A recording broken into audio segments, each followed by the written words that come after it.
Hello friends. आज हम physics के पहले बुक के पहले चैप्टर को समझेंगे।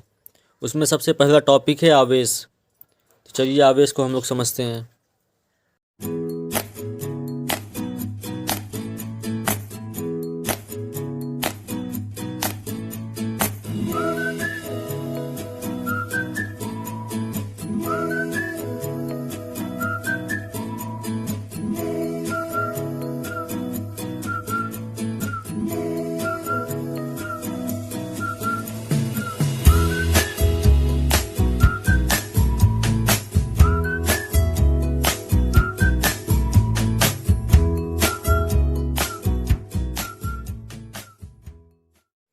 आवेश को हम क्यों से प्रदर्शित करते हैं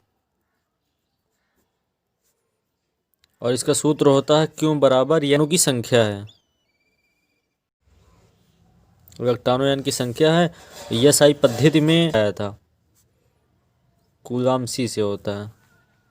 और एक इलेक्ट्रॉन पर आवेश होता है 1.6 × 10⁻⁻19।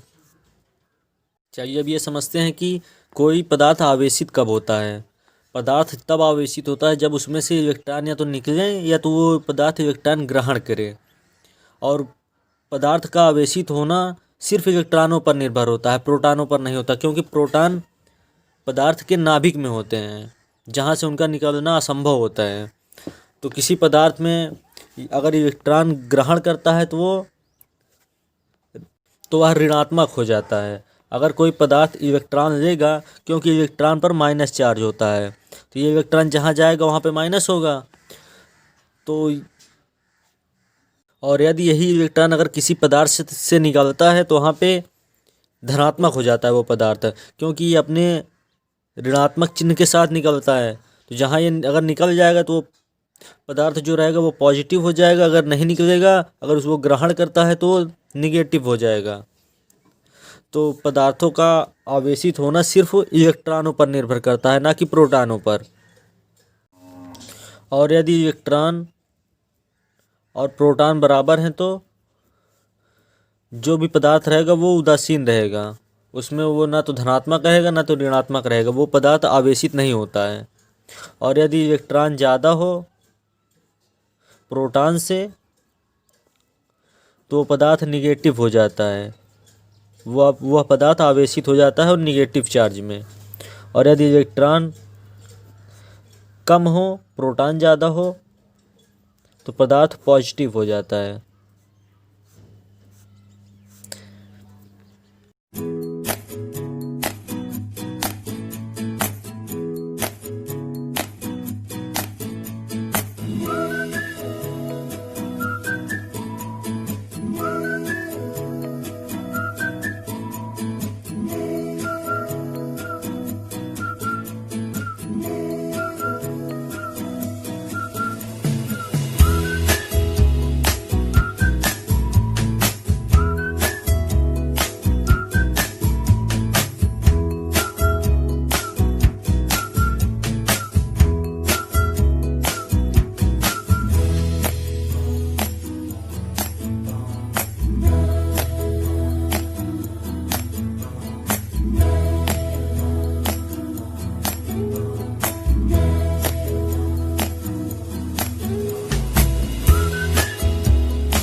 चालक में मुक्त तथा बाध्य आवेश। धातु चालक में परमाणुओं की बाह्य कक्षा के इलेक्ट्रॉन, जिन्हें हम संयोजी इलेक्ट्रॉन कहते हैं, जैसे कोई परमाणु है यहाँ पे तो उसके जो बाहरी कक्षा के इलेक्ट्रॉन होंगे उन्हें हम संयोजी इलेक्ट्रॉन कहते हैं। ये तो हम सबको पता है, संयोजी इलेक्ट्रॉन कहते हैं। अपने परमाणुओं से अलग होकर चालक में मुक्त रूप से घूमते हैं। कोई मतलब चालक है यहाँ पे, तो इसमें ढेर सारे परमाणु होंगे, तो ये अब अपने संयोजी मतलब बाहर के संयोजी इलेक्ट्रॉन जो होते हैं वो बाहर कक्षा से निकल कर पूरे चालक में घूमने लगते हैं, तो मुक्त रूप से घूमते हैं, तो उन्हें मुक्त आवेश कहते हैं। तो वो उस चालक का मुक्त आवेश जो इलेक्ट्रॉन घूम रहे हैं उन्हें मुक्त आवेश कहते हैं। परमाणु से संयोजी इलेक्ट्रॉन के अलग हो जाने पर यह धनावेशित हो जाएगा। अगर यही जो संयोजी इलेक्ट्रॉन अगर ये पहले परमाणु से बाहर हो उसके बाद चालक से बाहर हो जाए तो पूरा चालक धनावेशित हो जाता है, तो उसके इलेक्ट्रॉन फिर गति नहीं करते हैं, अलग होकर धनावेशित आयन बन जाते हैं जिन्हें हम चालक का बाध्यावेश कहते हैं। क्योंकि इसमें अब तो इलेक्ट्रॉन घूमेगा नहीं चालक में, तो इसे हम चालक का बाध्यावेश कहते हैं। चलिए अब हम भूसंपर्कण ग्राउंडिंग समझते हैं। किसी आवेशित चालक को पृथ्वी के संपर्क में लाने पर उसका अतिरिक्त आवेश पृथ्वी में चला जाता है तथा चालक अनावेशित हो जाता है। इस प्रक्रिया को भूसंपर्कण कहते हैं। हमें ये पता होना चाहिए कि पृथ्वी सबसे बड़ा कंडक्टर है, हमारे दुनिया का सबसे बड़ा कंडक्टर पृथ्वी ही है। तो ये चलिए हम एक चालक लेते हैं, मान लीजिए ये ऋणावेशित चालक है, तो इस पर जितने इलेक्ट्रॉन की अधिकता होगी, अगर इसे हम पृथ्वी से जोड़ देंगे, इसको मान लीजिए पृथ्वी है, इससे अगर हम जोड़ेंगे तो जितने इलेक्ट्रॉन रहेंगे उतने ही धनावेशित चालक और हो जाएंगे। इसमें से इलेक्ट्रॉन जो हैं वो पृथ्वी में चला जाएगा, तो ये जितने इलेक्ट्रॉन रहेंगे उतने प्रोटॉन भी इसमें रहेंगे, तो जितने इलेक्ट्रॉन की अधिकता थी वो पृथ्वी में चला जाएगा। और मान लीजिए हम अगर धनावेशित चालक लेते हैं तो जितने यहाँ पे इलेक्ट्रॉनों की कमी रहेगी उतने इलेक्ट्रॉन अगर हम पृथ्वी से जोड़ेंगे इसको, तो उतने इलेक्ट्रॉन पृथ्वी से इसके पास आ जाएंगे।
आवेश संबंधित महत्वपूर्ण तथ्य।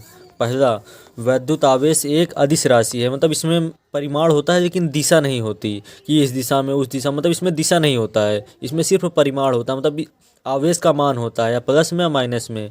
इसका मान धनात्मक, ऋणात्मक तथा शून्य हो जाता है। ये शून्य तब होता है जब पदार्थ उदासीन हो।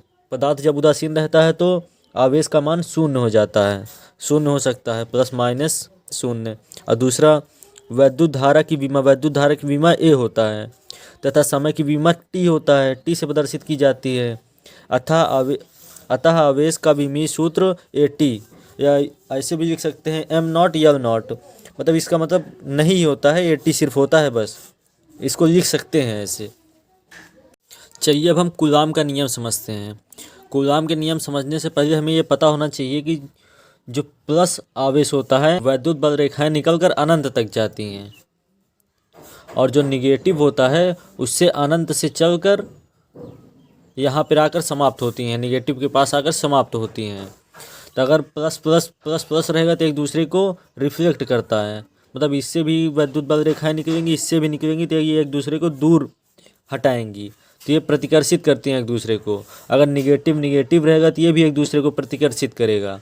अगर एक पॉजिटिव और एक निगेटिव रहेगा तो या प्लस से बल रेखाएं निकलेंगी और निगेटिव पर जाकर समाप्त हो जाएंगी, तो ये एक दूसरे को अट्रैक्ट करेगा। कूलाम का नियम समझने से पहले हमें ये समझना ज़्यादा ज़रूरी था। तो चलिए अब हम कूलाम का, मान लीजिए हमारे पास दो आवेश हैं Q1 और Q2, उनके बीच की दूरी r है। ये पॉजिटिव भी हो सकता है, निगेटिव भी हो सकता है। अगर ये पॉजिटिव या निगेटिव रहेगा तो यहाँ पर आकर्षण बल लगेगा, और यहाँ पर अगर एक पॉजिटिव, दोनों अगर पॉजिटिव हैं तो यहाँ पर रिफ्लेक्शन प्रतिकर्षण बल लगेगा। तो इस नियम के अनुसार दो बिंदु आवेशों के बीच लगने वाला आकर्षण या प्रतिकर्षण बल, तो आप लोग समझ रहे होंगे, अगर एक पॉजिटिव और एक निगेटिव रहेगा तो यहाँ पर आकर्षण बल लगेगा। अगर दोनों पॉजिटिव या दोनों निगेटिव रहेंगे तो यहाँ पर प्रतिकर्षण का बल लगेगा। प्रतिकर्षण बल दोनों आवेशों के परिमाण, मतलब ये दोनों आवेशों के मान के गुणनफल के अनुक्रमणानुपाती होता है। कौन? कूलाम का नियम होता है अनुक्रमणानुपाती, तथा उनके बीच की दूरी के वर्ग मतलब r के स्क्वायर के व्युत्क्रमानुपाती होता है। चलिए इसको हम लिखते हैं। तो बल F से होता है F अनुक्रमणानुपाती दोनों आवेशों के गुणनफल। तो हमारा दोनों आवेश क्या है? Q1 और Q2 है, तो Q1 Q2, और इसकी दूरी के वर्ग के व्युत्क्रमानुपाती होता है। तो अनुक्रमणानुपाती का सिंबल रहता है, उसको बटे में कर देते हैं तो उसको व्युत्क्रमानुपाती हो जाता है, तो बटे r स्क्वायर। हम इसको साथ में अब लिख सकते हैं। तो F अनुक्रमणानुपाती Q1 Q2 बटे r स्क्वायर। तो चलिए इसमें हम किसी नियतांक का गुणा करके इसे बराबर में कर देते हैं। तो इसमें हम नियतांक k का गुणा करेंगे, तो F बराबर k Q1 Q2 बटा r स्क्वायर, जहाँ k समानुपाती है, जहाँ k समानुपाती स्थिरांक है, समानुपाती नियतांक